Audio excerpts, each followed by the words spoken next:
Bonjour à tous, je suis super contente de vous retrouver aujourd'hui pour une nouvelle vidéo. Et aujourd'hui, c'est une vidéo qui m'a été inspirée, qui m'est venue en fait grâce à une de mes clientes samedi dernier. Faites pas attention à mon look, pas forcément très coordonné de partout, mais j'étais pas partie pour me maquiller comme ça. Et il m'est venu une autre idée de vidéo, donc vous verrez ça bientôt.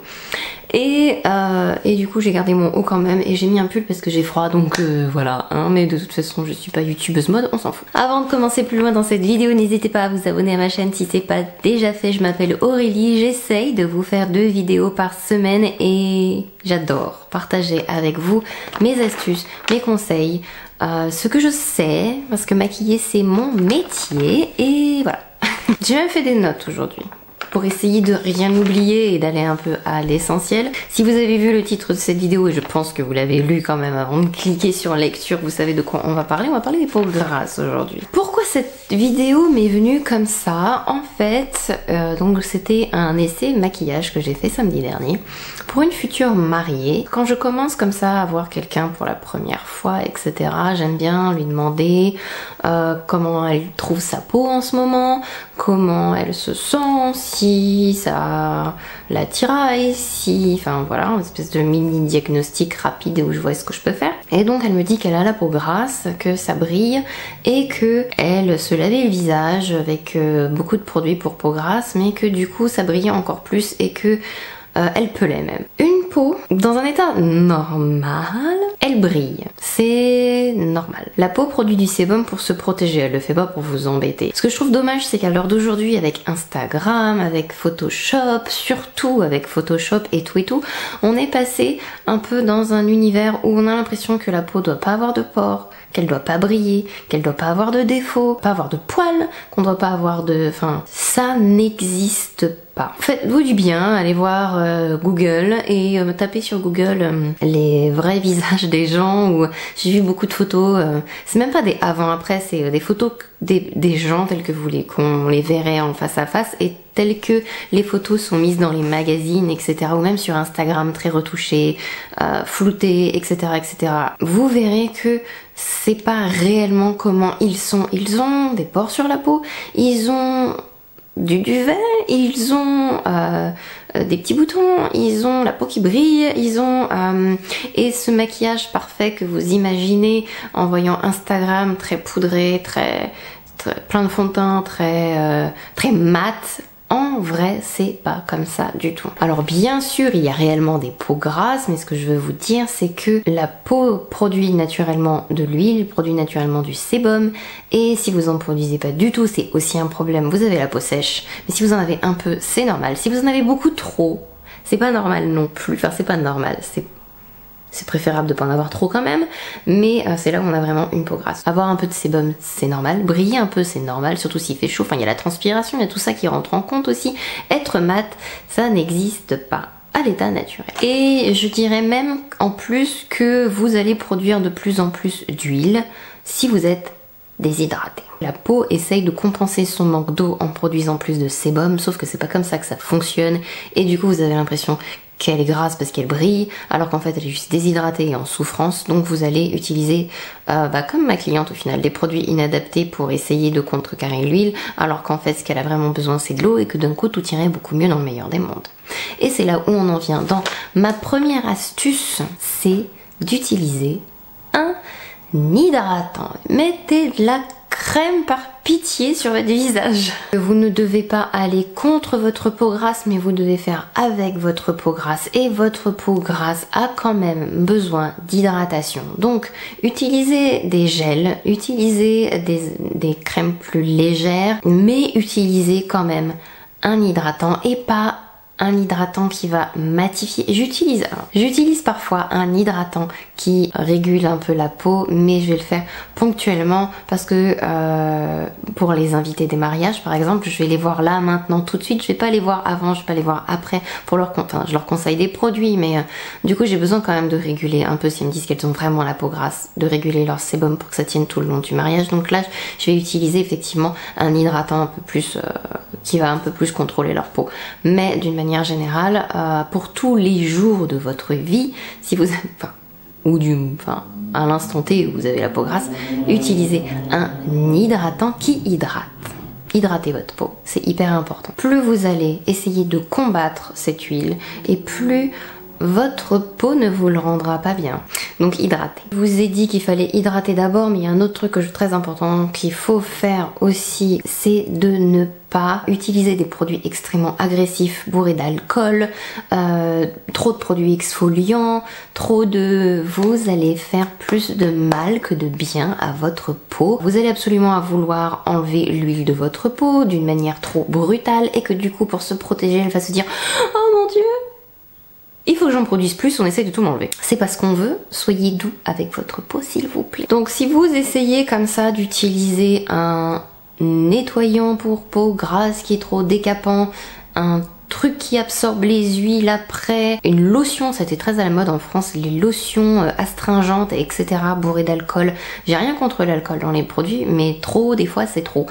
Et ça va résulter que vous allez avoir l'impression comme ça de frais et de mat pendant 1 heure et après ça va être poil à frire. Votre peau va péter un plomb. Donc voilà, numéro 1 ou numéro 2, on a mélangé les 2 points, mais heureusement que je me suis fait des notes. C'est donc de ne pas agresser votre peau, allez-y en douceur, elles ont besoin de douceur. Alors je vais pas dire ça souvent, mais mon astuce numéro 3, si vous avez la peau grasse, c'est d'utiliser un primer. Je suis pas forcément fan des primers d'une manière générale, mais si vous avez utilisé un gel hydratant qui fait juste que hydrater, après tout est une question de dosage, donc faites attention à ce que je dis et écoutez bien la suite.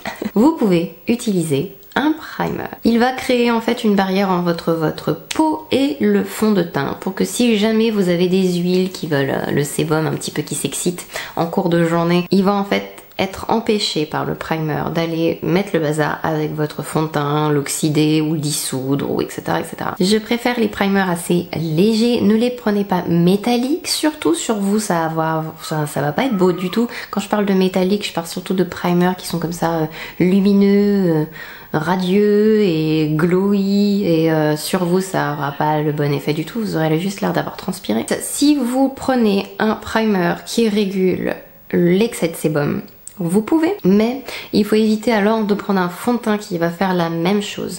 Si vous cumulez trop de produits qui absorbent l'excès de sébum, votre peau produira plus de sébum. Donc allez-y mollo, il faut juste créer une barrière entre votre peau et le fond de teint pour pas que ça entre trop en contact et que votre sébum abîme le fond de teint, mais il faut pas non plus que votre peau se sente agressée par toute cette cumulation de produits qui veulent absolument lui enlever son sébum qu'elle a quand même besoin. Ça va peut-être vous surprendre, mais c'est un peu relié l'astuce que je vais vous donner là par rapport à l'autre. Évitez les bases hyper siliconées comblantes de pores dilatés. J'en utilise un de temps en temps et très rarement, c'est le Tarte qui est lissant parce que la texture est un peu moins épaisse que les autres et on le sent moins sur le visage et il est très efficace pour ce qu'il a à faire, mais on n'a pas besoin d'en mettre partout.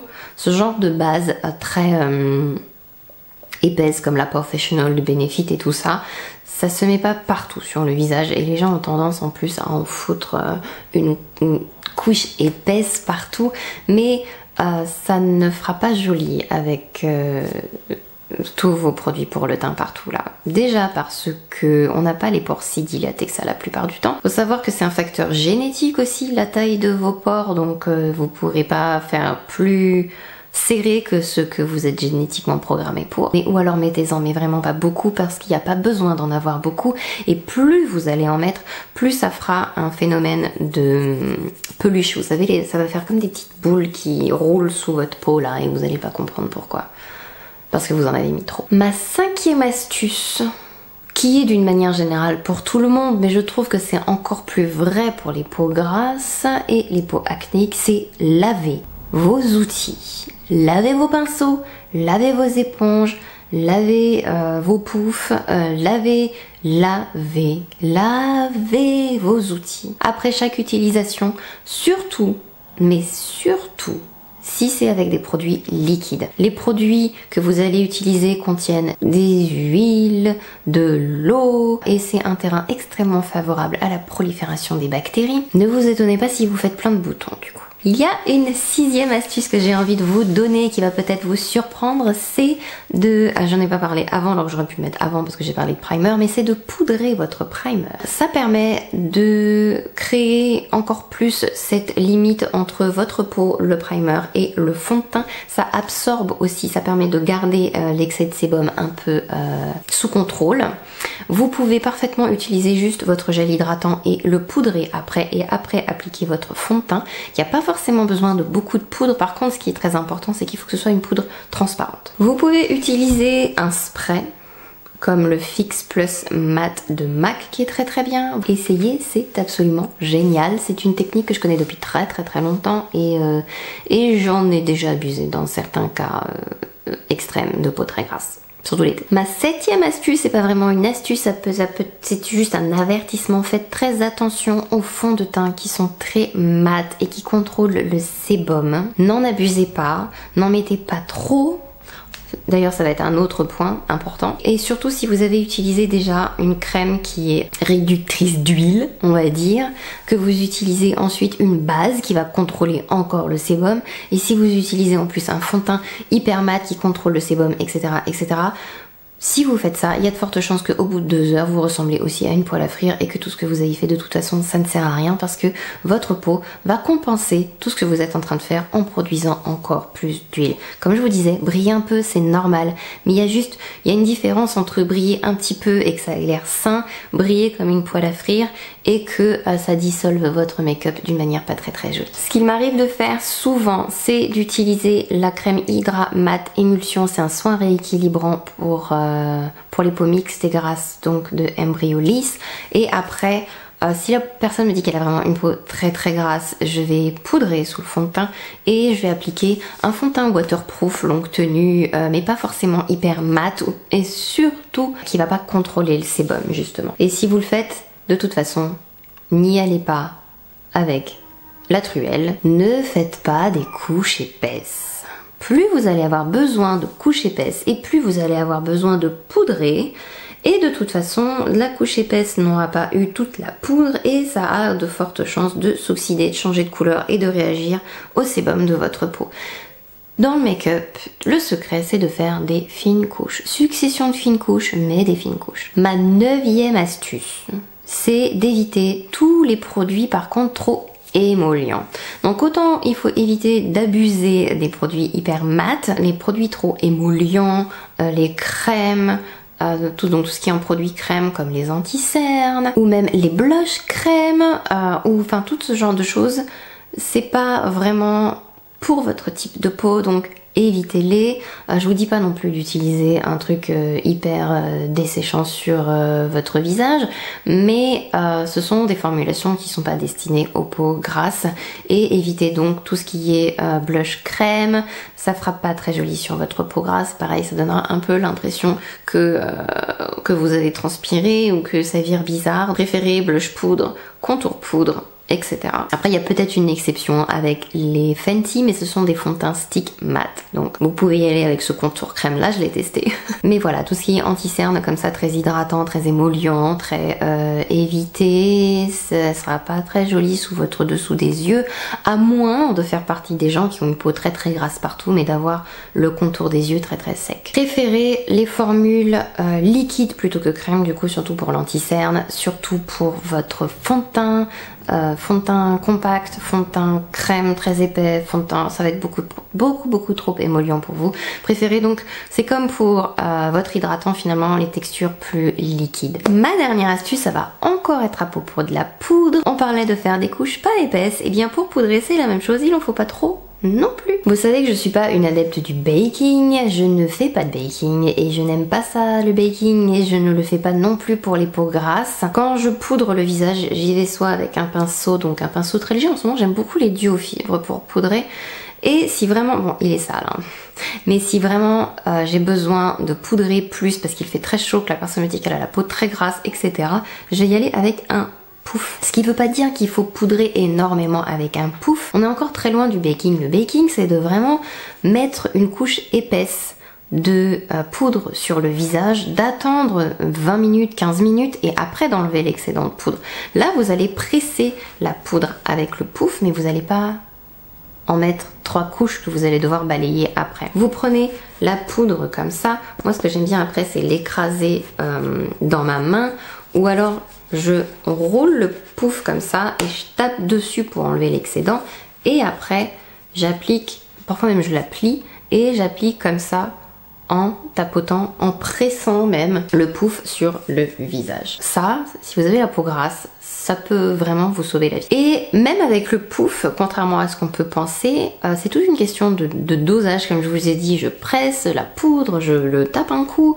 Ne mettez pas trop de poudre sur votre visage. L'effet poudré, trop poudré ne sert à rien. Si vous avez mis des couches fines du début à la fin, et c'est lié à ce point-là aussi, mais c'est pareil, si vous voulez en fait vous repoudrer en cours de journée, par pitié, c'est très important, il faut que vous enleviez l'excès de sébum potentiel avant, avec un papier absorbant, avec un mouchoir que vous allez tapoter partout, avant de poudrer votre visage, parce que sinon ça va faire une pâte à gâteau pas très jolie. J'espère que cette vidéo vous a plu. N'hésitez pas à me dire en commentaire si vous voulez aussi une vidéo pour les peaux sèches. On peut faire un top 10 astuces ou je sais pas quoi pour les peaux sèches, les peaux acnéiques, les peaux plus jeunes. Bon, après il y a quand même des points qui vont se ressembler. J'espère vous revoir dans ma prochaine vidéo. Je vous fais plein de gros bisous. Bye bye.